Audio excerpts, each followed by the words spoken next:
Farmers across KELOLAND are heading into a critical time for their crops. July and August tend to be make it or break it months for corn and soybeans. In tonight's Eye on KELOLAND, we check in with two farmers to see how the growing season is going in southeastern South Dakota. The dog days of summer are upon us, and farmers are feeling it. The last few days have been kind of brutal. It's been hot, but luckily last week we got, over the last 7 days, probably 2 to 3 inches of rain, which was very welcome. Mockler says while crops like the heat and humidity for growing, there's still definitely a need for more rain. So like the corn, now that it's going to start tasseling and putting an ear on, it roughly uses like a 1/4 inch a day. The tassels on top of a corn stalk are what pollinates the silk on the ear. So getting that moisture during this stage is crucial for the crops to have a good yield. The better pollination, the fuller the ear will get.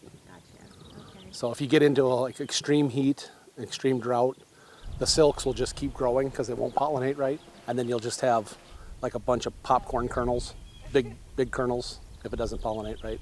As for soybeans, you know things are going well when they start to bloom. Once we start seeing blooming is a really big thing. If you get up close to a soybean field and you start to see purple, that's how you know the soybeans are ready to start reproducing and be healthy, more or less. But Hento says there are also warning signs for these plants that farmers are on the lookout for during drought conditions.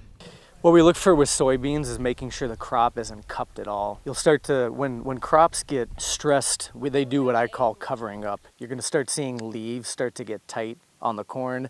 The same thing with the soybeans. You're going to see all those little leaves start to get tight. So what we look for is a plant that's open and healthy, wanting to take in all this sunlight. While Hento and Mockler can't control the rain, they say there are other things they can do to help the crops. We've been scouting the fields, taking soil samples, making sure the plant tissues are doing okay, bug management. So although there is one thing out of our hands of it not raining, there's a lot of things that we can control, and that's what we're focusing on right now. So right now we're spraying the beans for weeds. We're trying to put up alfalfa. And here in the next week after the corn tassels, we will fungicide the corn to help keep the plant healthier going into fall so it doesn't fall over, so it doesn't lose an ear. Keeping the crops healthy and hoping for rain as summer drags on. We're persevering, and with a couple of timely rains, it's still going to end up being an okay year for sure.